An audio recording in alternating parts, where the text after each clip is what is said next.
The crowd roared with bloodthirsty anticipation as the most famous rebel in Scottish history was dragged through the muddy streets of London.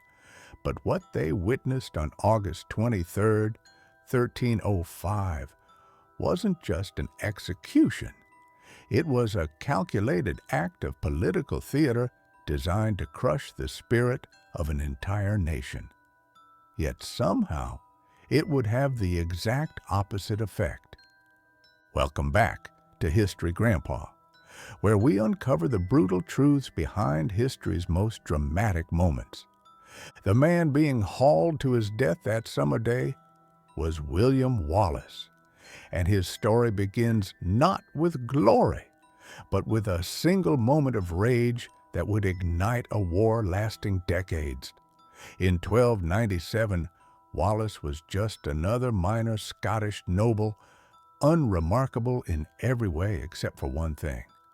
He refused to kneel before Edward Longshanks, the man they called the Hammer of the Scots.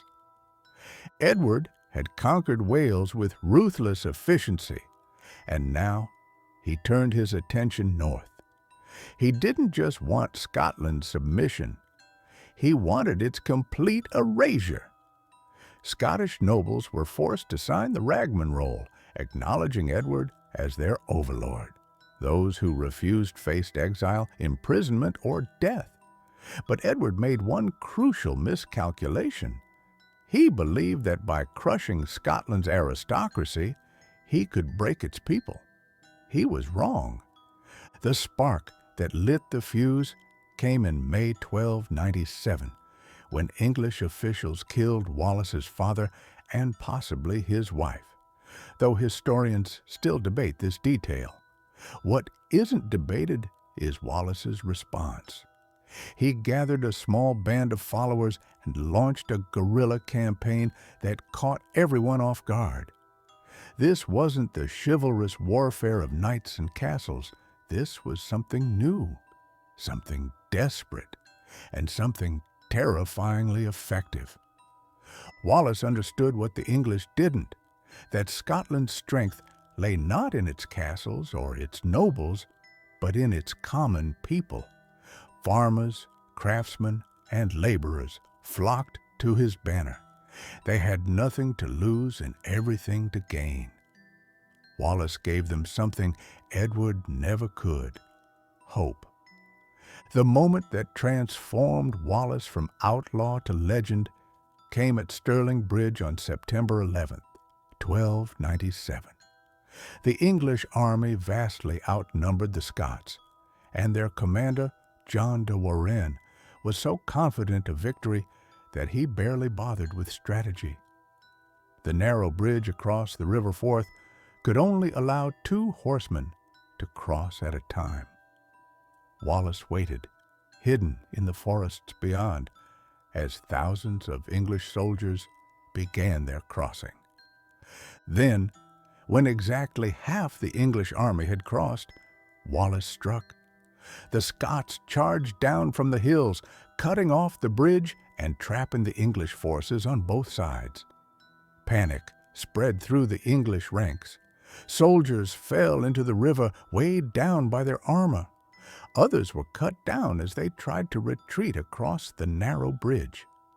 In a single afternoon, Wallace had achieved what seemed impossible. He had destroyed an English army. But victory came with a terrible price. Wallace knew that Stirling Bridge was just the beginning.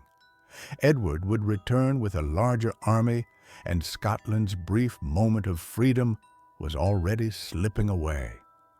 Wallace tried to secure foreign alliances, traveling to France and Rome, desperately seeking support that never came.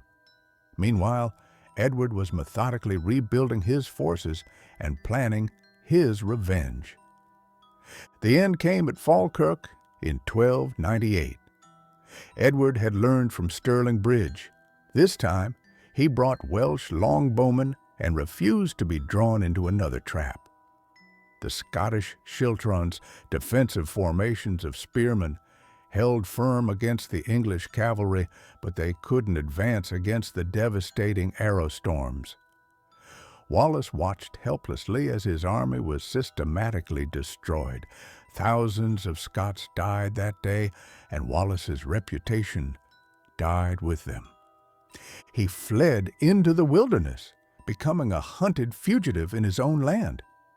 For 7 years, he evaded capture, but his support gradually melted away. Scotland's nobles, exhausted by war and desperate for peace, began making their own deals with Edward. The romantic notion of freedom gave way to the harsh reality of survival. The betrayal came from John de Menteith, a Scottish knight who had once fought alongside Wallace. On August 5, 1305, near Glasgow, Menteith handed Wallace over to English soldiers. The bounty was substantial, but the real prize for Edward wasn't the silver. It was the chance to make an example that would terrify anyone else who dared defy English rule. Wallace was transported to London in chains, but Edward wasn't content with a simple execution. He wanted a spectacle that would demonstrate the fate awaiting all rebels. The trial was a sham. Wallace was charged with treason against a king he had never acknowledged and wasn't allowed to speak in his own defense. When he finally was permitted to respond, his words were defiant. He could not be a traitor to Edward because he had never been Edward's subject. The sentence was carefully crafted for maximum horror and humiliation. Wallace would be hanged until nearly dead, then cut down while still alive. His body would be opened and his organs removed while he watched. Only then would he be beheaded and his body cut into quarters. Each piece would be sent to a different Scottish city as a warning. It was the most severe punishment English law allowed, reserved for the worst traitors. On the morning of August 23rd, Wallace was tied to a horse and dragged through London streets to Smithfield. Crowds lined the route, jeering and throwing refuse, but contemporary accounts suggest that Wallace remained conscious and alert throughout the ordeal, his eyes fixed on something beyond the mob's hatred.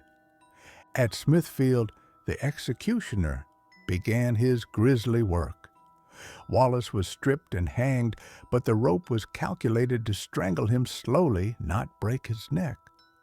Just as he began to lose consciousness, he was cut down. Still alive and aware, he was laid on a table where the executioner opened his abdomen and began removing his organs. Medieval chroniclers claim that Wallace remained conscious even during this final torture, his lips moving in what witnesses assumed was prayer.